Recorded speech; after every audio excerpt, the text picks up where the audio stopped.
Hello, everyone. Welcome to the 21 Hats podcast. I'm your host, Lauren Feldman. This week, Jay Goltz, Jaci Russo, and Jennifer Kerhin discuss some of the systems they've created that have made their businesses successful. Jay established a process that helps employees diffuse conflicts with angry customers. Jaci has a process that tracks the performance of her agency's lead generation efforts and has helped her target clients more precisely. And Jennifer recently created a process to deal with change orders that makes it easier to walk that line between offending customers and forfeiting profits. Plus, we follow up on some issues we've discussed in previous episodes. Jay told us recently that he's cutting back on his advertising spend. Is that the best response to a softening market? Jennifer told us when she first joined the podcast about her long march through what is often called the Valley of Death. Is she still in the Valley of Death? And Jaci told us at the beginning of the year that she had 2 big clients that were ready to sign on. Did they in fact sign on? Even in good times, owning and running a business can be a lonely pursuit. Our hope is that these weekly conversations, brought to you by our sponsor, The Great Game of Business, will let owners know they are not alone in facing challenges. In fact, that's the whole idea behind the 21 Hats community, engaging with other owners to get the kinds of insights only another entrepreneur can offer. If you're interested in learning more, step 1 is to sign up for a free trial of the Morning Report, which highlights the most important news of the day for business owners so you don't have to go looking for it. Step 2 is to get on our Slack channel, where you can ask questions, get vendor recommendations, and tap the wisdom of a very impressive crowd. Just search the 21 Hats Morning Report to subscribe. Joining me this week on the podcast are regulars Jay Goltz, CEO of the Goltz Group, whose companies in Chicago include a picture frame business, artist frame service, and a home furnishing store, Jason Home. Jennifer Kerhin, who is CEO of SB Expos and Events, an events management business based near Baltimore. And Jaci Russo, CEO of Brand Russo, a marketing agency based in Lafayette, Louisiana. The episode is titled, How to Save a Customer. Welcome, Jay, Jennifer, and Jaci. It's great to have you here. I want to talk today about something that's come up a good bit of late on the podcast, and that's the importance of having good processes. It's come up here a few times in the context of how overdoing processes can be a problem. You can't run every business like a widget factory or a McDonald's, but I don't think anyone doubts that for any business to succeed, it has to figure out the best ways of doing whatever it does, and it has to figure out how to train people to do those things consistently. So with that in mind, I'd like to ask each of you to describe a process that it took you a while to figure out, but is now an important part of what has made your business successful. So in my case, one of the things I figured out years ago is everyone that works for you is not going to figure things out like you did. That's why you started the business and why you're successful. You can easily train people. So one of the things I had to deal with when I was growing fast, especially, picture framing is kind of complicated. There's lots of things that can go wrong from, oh, that's not the matte color I picked, to, oh, there's something under the glass, to whatever. And I figured out how to train people to deal with customers that are disappointed or angry. And I got to tell you, it works 99% of the time, and it works for any business. So I came up with how to save a customer, SAVE. So S is sympathy, saying, oh, I can understand why you're upset.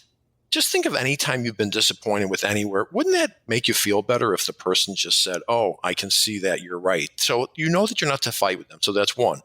A is act. You know what? Let me call the supplier. Let me get my manager here. Let me do something about it. Act.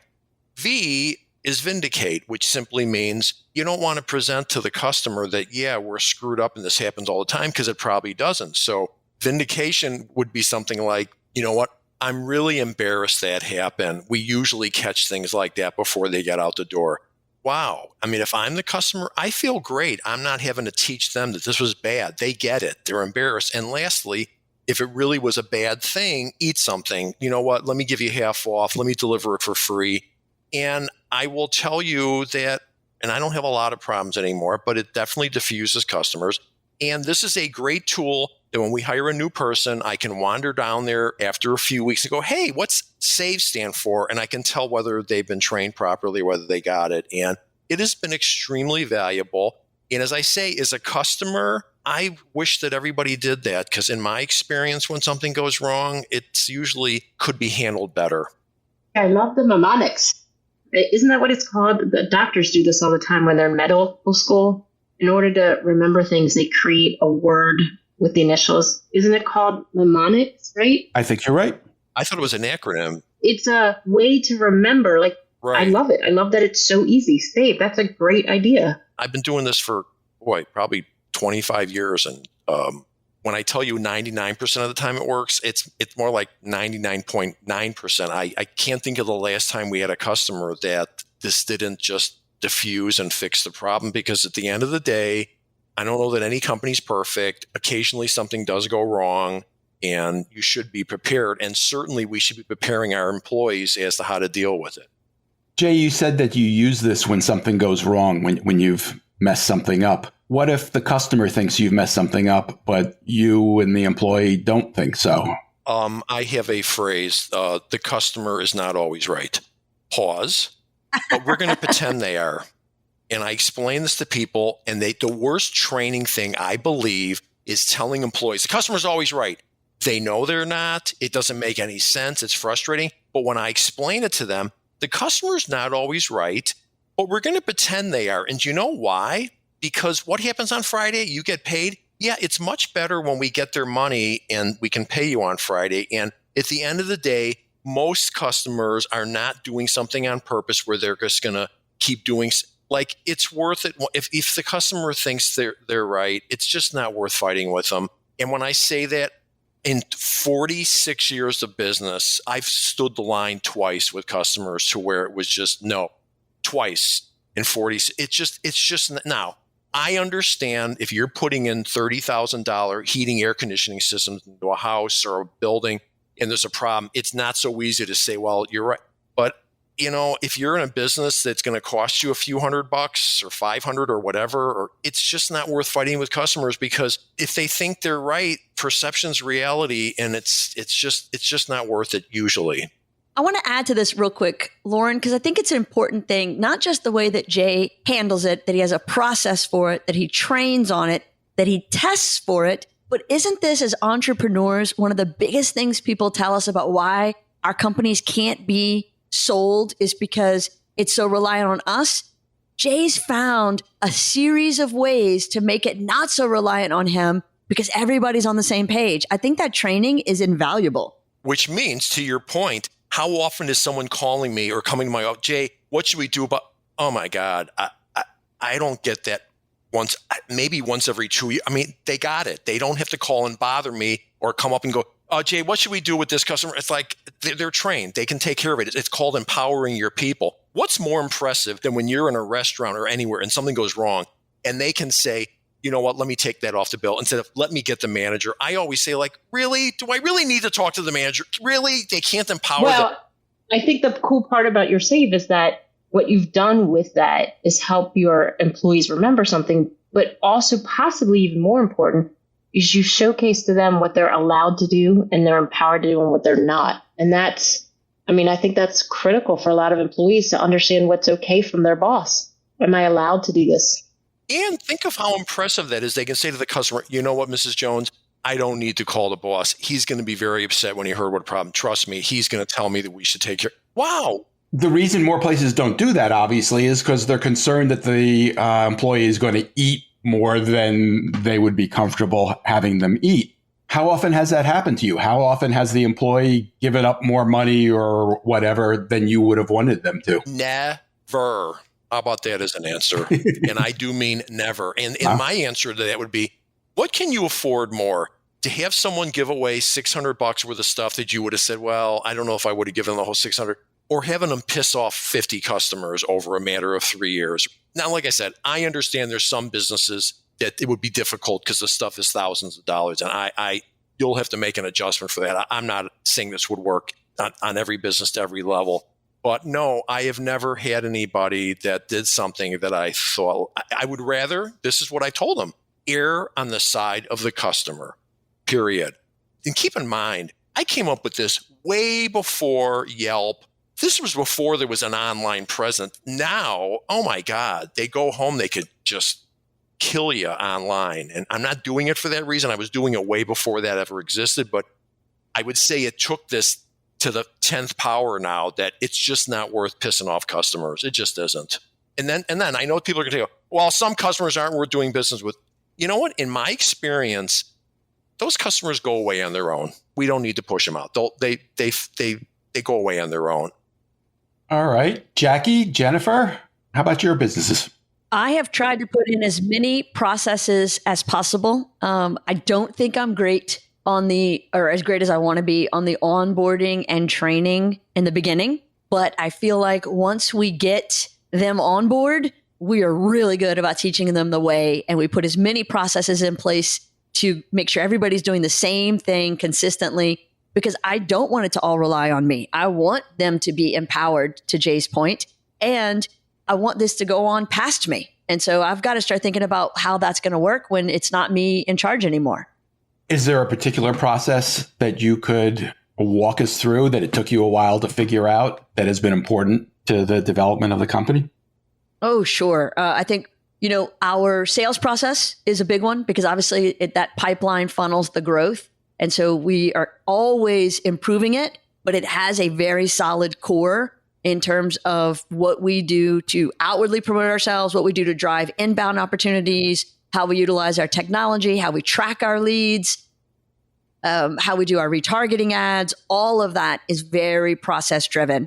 I think that it probably took the first 20 years, but the way that we handle projects internally has become, to a point.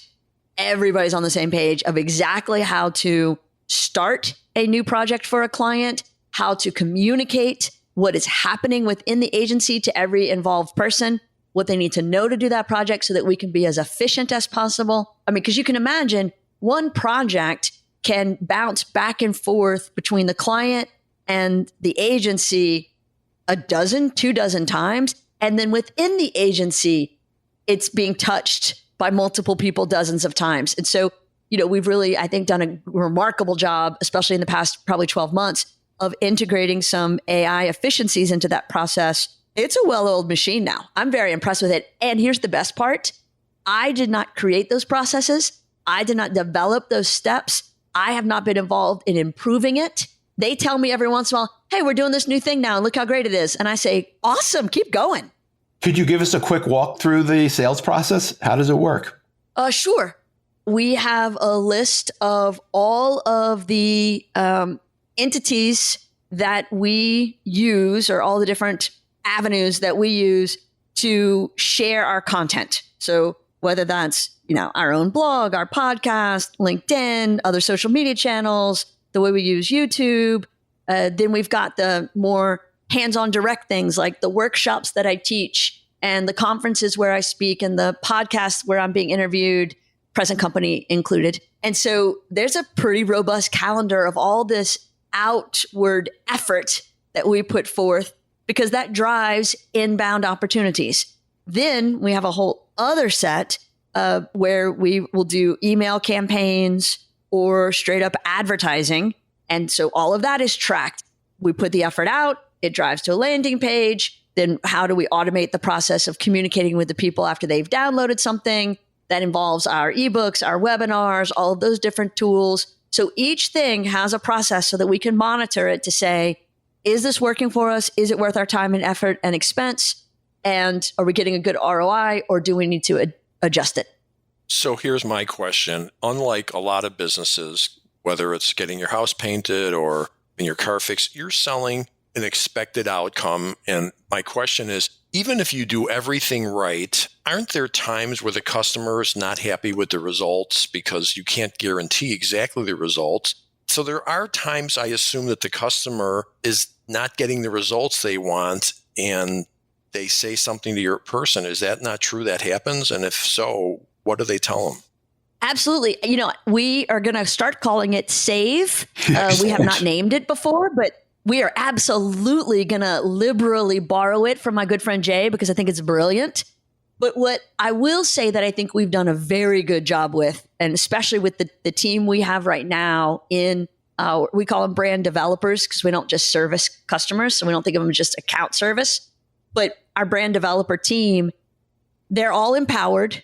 And we are so focused on being proactive on every little thing that we measure throughout the month and the reporting that we do during that month that we have, knock on all the wood I can find in my office right now, we have very, very, very few complaints or challenges or issues. I'm going to say it's been 3 or 4 years since a client said, I'm not happy with something. Wow, that's impressive. Maybe 5. It's been a minute. And so we work really hard to be as proactive as possible, to diffuse anything before it becomes an issue, to keep everybody on the same page. And part of it is just the business model. So we don't charge by the hour. I think a lot of agencies run into trouble because they charge by the hour and clients are always angry about the invoice. But by having a fixed fee, you know what to expect. You know what it's going to cost. So there's no questions. One of our processes came out of that issue, Jaci, that you're talking about with fixed fees, is we had a lot of confusion internally because we do a fixed fee too. When clients were asking to do work that was outside of scope. Sure. Then my staff would just do it and I'd get angry, or the staff would say, no, that's out of scope. And the client got angry because just the way it was said. And so we recently did a process about changing the way we do change orders now. Because when you do fixed fee, like you or like me, it's hard because the scope can never be completely black and white. And to make sure that neither the client's unhappy or make sure that I'm not unhappy, right? That our staff is doing a bunch of work, right? We just implemented a new process.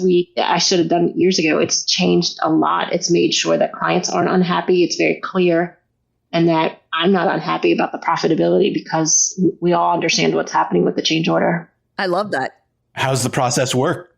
Well, the first thing is telling staff if they think something's out of scope, that they shouldn't, if it's out of scope, they shouldn't be telling the client, I'm not doing this, it's out of scope.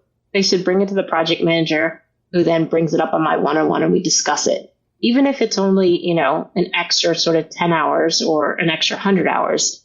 And then we'll go back to them. We decide, I still do it. So myself and the project manager, the first step is deciding, is this out of scope? And if it is it a few hours we're going to do it anyway? Or is this need a change order? So step 1, decide if you need a change order. Step 2, scoping it out. We have a written form now. It's a contract that says this is an addendum to the contract. You want us to do X, Y, and Z, and it costs you another 50 hours. Here's the price. Here's the payment terms. So it's a contract addendum. We then go back to the client, explain why this is out of scope. If they agree, they then sign that document. We then give it over to, we have 3 different people, our accounting, right? It has to go into our CRM. It's put in as a specific change order. It's also put in to our accounting standpoint, and then it's given to the project manager who goes out to client operations. What was happening before, like I said, we were making the clients angry or making us angry, but then we weren't communicating effectively. So we would go forward and do it, and accounting didn't know about it. Or it wasn't in our Salesforce. That's our pipeline. That's our software that we use. And our CFO couldn't forecast because let's say another client just gave us a bunch of change orders. They had underscoped the project. They knew it, or a staff member left. They wanted us to do the work. She was forecasting based on the old amount, not on the new amount. So it's helped a lot. Make sure that customers aren't unhappy about scope. Make sure I'm not unhappy about profitability. And make sure we're communicating effectively, because I think that's the hardest part is communication.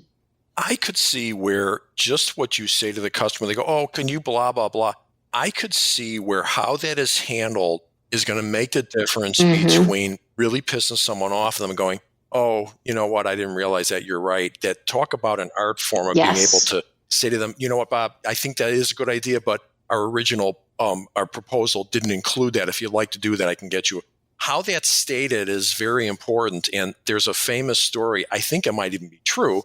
In Lake Michigan, there's, a lot of boats. So there's a big boat and the big boat has a little boat behind it. The name on the little boat is called original contract. And the name on the big boat is called change orders. Oh my gosh. I love that, Jay. You're exactly right. Look, line managers sometimes don't understand. Just let's not nickel and dime the client.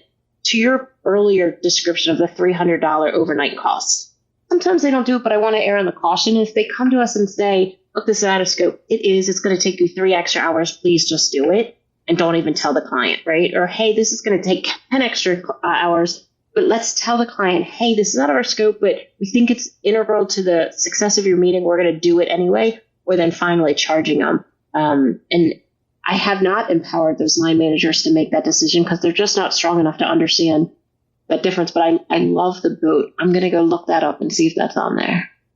Jaci, in the example that Jennifer gave, it was very obvious what led to the creation of that process, what the problems were and what the need was. Can you remember what problems you ran into before you had a real sales process? What problems did that solve?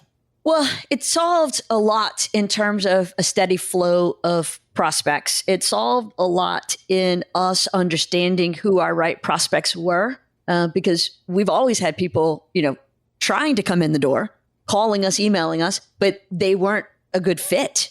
And so it really became important for us to know who was a good fit, and then to, how many of them do we want to have, and then how we were going to get to know them and develop a relationship with them and then eventually sign them. And I think that was just a real game changer to say, we get to be in charge of this. We shouldn't have to just wait to see who walks in the door. We should create the kind of business we want to have and grow accordingly. So it was a game changer for us because it put us in charge. Here's what's fun about this. Business is pretty predictable. Like the same things happen over and over and over again. So when I speak to picture framers at the trade show and I've got, 50 in the room, I said, I'm about to teach you that when you hear this one word, it means you're about to screw yourself. And they all are, really? And I write it on the board and could you just touch up the corner of this frame? Or, could you just hang this? And they all laugh because we've all been there 100 times where the customer wants to minimize something. Oh, while you're out, can you just hang up this? That's what people use when they're trying to minimize something. And it's true. And everyone in the room got it because they've all been there. So no matter what business you're in, the same things are going to keep happening with customers, and either of you two, they'd say, could you just give me an audit of the blah, blah, blah? And that's when you'd say, well, it's not as simple as it sounds. That's actually going to require, 10 hours of work. I'd be happy to get your price for it. That is a word that people use when, I'm not even saying they're being deceptive. They're just, we've all done it. We've all asked the delivery guy, could you just do this? Or am I onto something? No, very much so. I find it that, and then I find they often say, it's a little or it's a small ... I'm like, if it's that little or small, you do it. Yeah. It's not little or small. Jaci, what's the key part of your process that helps you determine if a potential customer is in fact a good fit? How do you know? We evaluate it based on industry, revenue size, employee size, their marketing team, and then the state that they are in. Are they in a state of growth? Are they in a plateau? Are they in a free fall? We don't want to work with the biggest in the industry, the one who has the biggest market segment. I want the middle, the company that's sitting in the middle, but has big plans and wants to grow. Is a good fit for us. People who want to do things differently, if they want to do the same thing the same way, we're out. Everything you just said, because I'm the guy that started by myself and grew to a decent sized business, is absolutely correct. If I had to make the list, it would have been everything you just said. I think a company that's doing $1 million a year is simply not going to have enough money to go pay you what you need to do. That there is a critical mass there, whether it's hiring a PR person, whether it's hiring a lot of professions, that unless you get bigger to where you got more cash flow, it's just a bad business model to think you're going to make money helping small companies do marketing, quote unquote. There just simply isn't enough money in their cash flow to afford it. So every single thing you said, I checked off because I've been there, and there was a point where I couldn't afford any of that. Right. Thanks, Jay. That's quite the compliment. Jaci, I think, and you're the branding expert. Isn't that the term, knowing your client persona? We use the term attendee persona a lot to figure out who's the person that's coming to the convention. Is that the same thing, client personas? It is. So we look at these, and we call them target audience segments. We start there before we get to persona, because segment is a real important word. A lot of people try to keep their persona or their target audiences too wide. And so by segmenting, you're now taking a sliver of that and saying, this particular group has a unique, specific challenge, problem, opportunity, thought process, pain point. And so the language to them is going to be a little different than this little segment. And when you do that, and then you prioritize those segments, now you can be more focused, more targeted, and way more successful. Jaci, are those wannabe clients aware that you're evaluating them? I mean, I think the nature of our questions make it real clear that we're grading them far more than they're grading us. Sarah's had the same conversation with us with PR. It's the same thing. I can tell you $10,000 as a proposal when you're doing $1 million a year is very different than $10,000 when you're doing $18 million a year. And I've been at both. So it's very, very different. And this is a matter of just saying to the customer, I have to tell you, I don't know that you're going to be able to afford our services. And that's not offensive. It is what it is. As a small business person, you have to be strong to say no to the companies that aren't a good fit. Jaci's an established company, but somewhere along the line, she had to make the decision to say no to the people that wouldn't fit. But I bet you early on, you probably took a couple companies that made you get into that process, right? Did you take a company that wasn't a right fit and you're like, oh, no. For 15 years, over and over again. I kept wondering why it wasn't working out and couldn't understand what I was doing wrong until I realized, oh, wait, it's not me, it's them. They are not a good fit for me. And so what I realized, though, to your point and to Jay's point, I not felt bad about it. I didn't walk around carrying guilt, but I felt like I wasn't on mission. Because if my mission truly is to help businesses, and I'm telling most of the companies 80% no, then how am I on mission? How am I, and I don't want to sound all hokey about it, but how am I sharing my gifts? I have a talent at this, and now only so many people can get that talent. That's not right. And so that's when I started teaching workshops. And, during the teens, they were all in person. And then in 2020, they became all online. But the idea was, okay, you're not going to get the custom bespoke work of the talented craftsmen inside this building, but you still need something. So I'll teach you how to do it. So you don't have to do it on your own.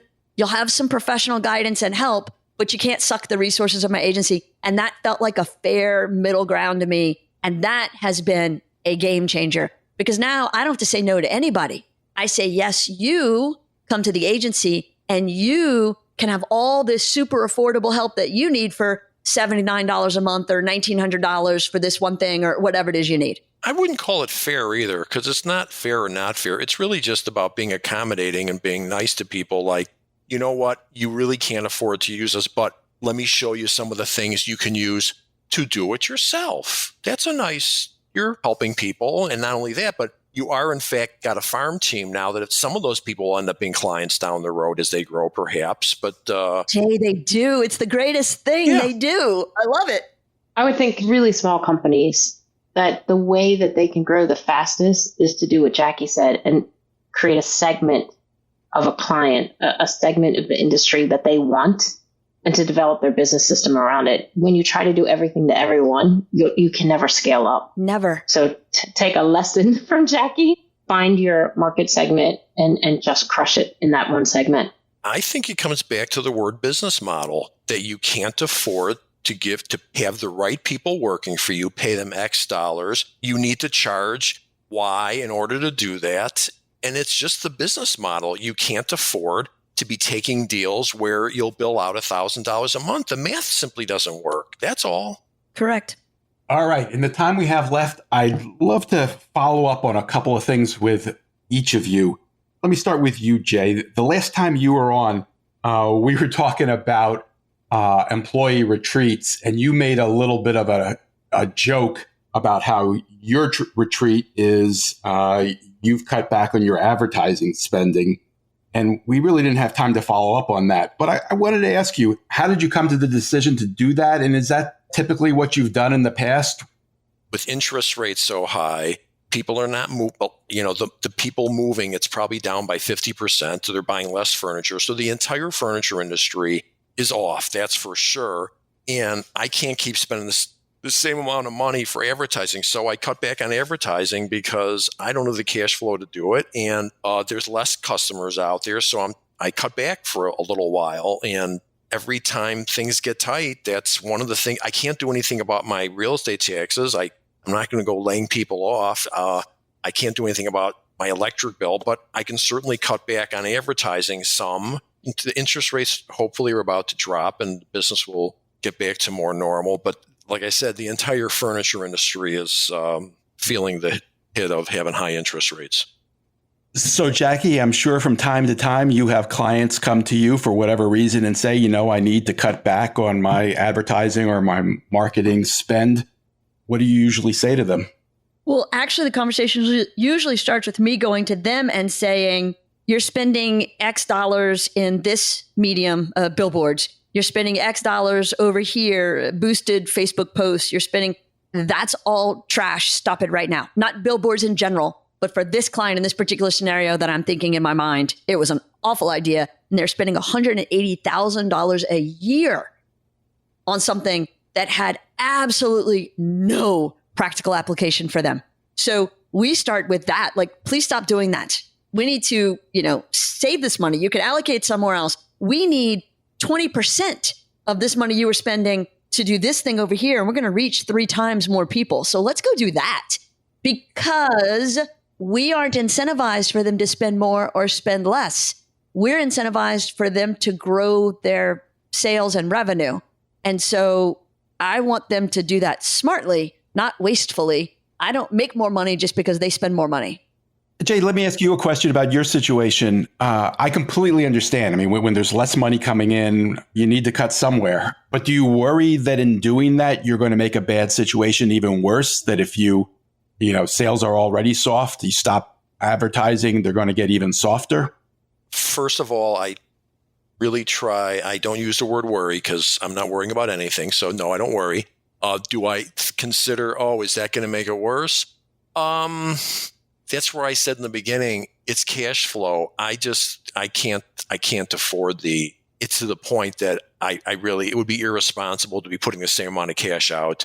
So no, I don't worry about it at all because I know it's the right decision. And advertising, it's not as simple. I had an advertising agency, very small, long time ago. She says to me, we're doing work with another furniture store. We did a big ad campaign for them and they took in $300,000 over one weekend. So I said, well, how much money do they normally take in over the weekend? She had no idea. Okay.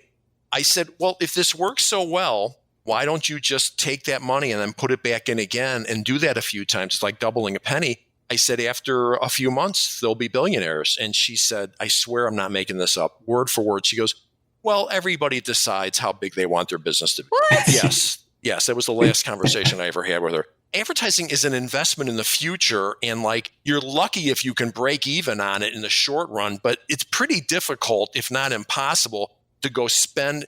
Now, there are probably some direct mail people to do it, fair enough, but I'm just going, generally, it's a long-term investment. So in this case, I know that the money I'm putting into the advertising is not going to come back and pay for itself in the short run. It's not. Am I wrong, Jaci? Am I wrong? No, you're not wrong at all. The fact that she didn't know what they normally do in a weekend and was claiming all of the sales being from her promotion is sad, for lack of another word. Jay, this is back to my point of why the industry needs licensing and certifications and continuing education, because that's almost criminal. I want to go to my next update. Jennifer, when you first joined, we talked about your being stuck in the valley of death a good bit, working 12-hour days, 6 days a week. Not sure how you were going to get out of that. More recently, you've taken a nice 2-week vacation. You took your company on a retreat. And would just like to tie this up. Do you feel like you're still in the valley of death? I think I'm coming to the end of it. I'm certainly not working 12-hour days, 6 days a week. I'm still working 6 days a week, but more like 8 to 9 hours a day. But I'm definitely towards the end. Absolutely. We've made a huge change in the past year. Maybe not even change, but we've moved forward. If I think of the Valley of Death as kind of like a desert, I'm more than halfway through. I realize I have enough water and supplies to get me to the end. but I still have a couple more systems in place that are needed to finally get out of it, but absolutely on the right track. Do you feel you know exactly what you need to do? I do. One of my biggest items I'm working on now is management training. There is a fine line as you grow between wanting to promote from within and train them and hire from without with skills. And so finding that correct balance on management and leadership, and then training the people that are fantastic. They've been with you for a while. They really have strong core skills, but they need management training.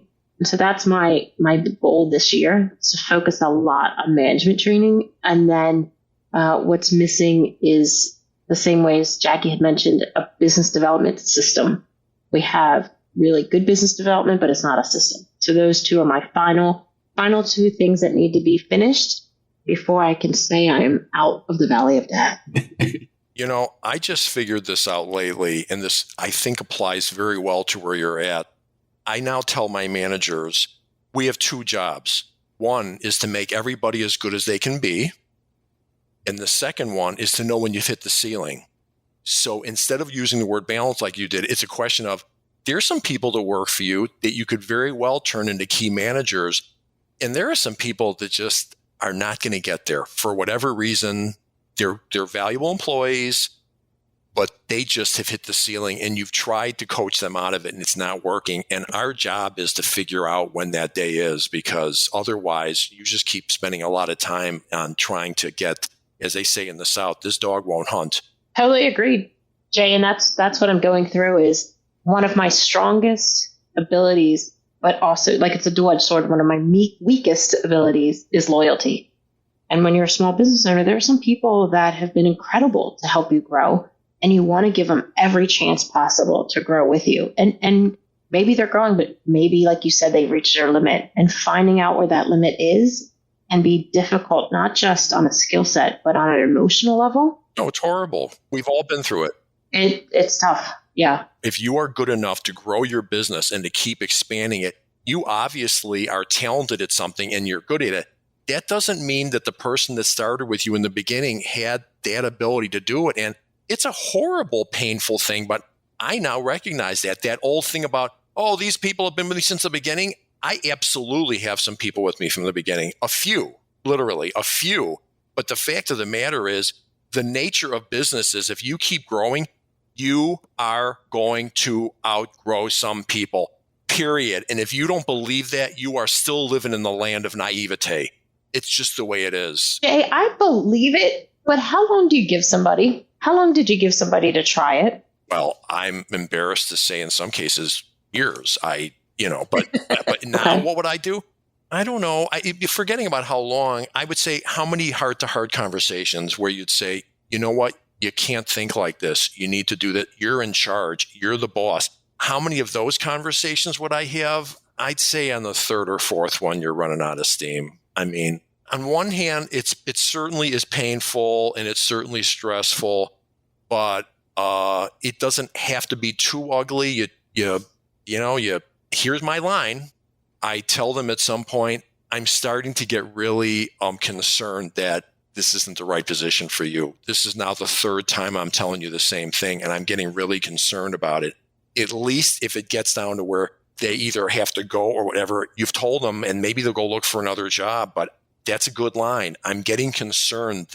You're not right for this job. This is the third time I told you. You can't look the other way when the employee keeps coming in late. It's your job to say to them, if you can't get to work on time, you probably should work. Not probably, you need to work somewhere else, because we need to open the door at 10 o'clock. If they can't do that and they can't handle the confrontation, some people were not meant to be managers, period. It's just the way it is.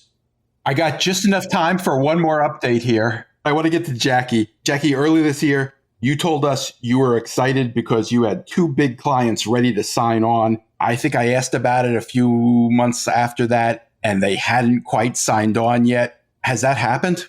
It's interesting. As we've evolved into bigger and bigger clients, I've had to reset my expectations for longer and slower timelines. And so, no, but now there's 10, literally 10. Oh. And each of them would be the biggest client we've had. And so could you handle all 10? Yeah. I've put our capacity in place for exactly that reason, because as they come on board, we're able to just continue to expand our capacity to in-house, because we've got people in-house, so that we don't have that issue with growing too fast. That's something we learned in the first couple of years. Which is such a thing, for sure. Growing too fast is a thing. So how many of those 10 do you think you will ultimately get? I mean, based on our typical closing percentages, 6. Has this been a problem for you this year? Do you have people sitting around? Oh, no. We're busy because if you have a spare minute, you're working on something that's agency focused. And so there's always something to do. You know, I've started a whole new company this year, Train Yard Advisors, where we go in and do organizational assessments. And I have a team that helps companies get through the hybrid hangover or changes to culture, especially with mergers and acquisitions and those kind of things. So we've got plenty to work on. But not all of that would be working for clients. Correct. I guess utilization rate is the term of art there. Is that a concern? No, not at all, because of the fact that if they're working on Brand State U or Train Yard Advisors, they're still working on something that propels our growth, and we're still getting paid. All right. My thanks to Jay Goltz, Jennifer Kerhin, and Jaci Russo, and to our sponsor, The Great Game of Business, which helps businesses use an open book management system to build healthier companies. You can learn more at greatgame.com/21hats. Thanks, everybody. One thing before you go. Everything we do at 21 Hats is created by entrepreneurs for entrepreneurs to help us all learn together. So if you get something out of this podcast or out of the morning report, please tell a friend, tell an enemy, tell every business owner you know. Your word of mouth, entrepreneur to entrepreneur, will always be the most effective way to build this community for all of us. Thank you. It means a lot. This episode was produced by another entrepreneur, Jess Duberon, founder of Blank Word Productions. Thanks for listening, everyone.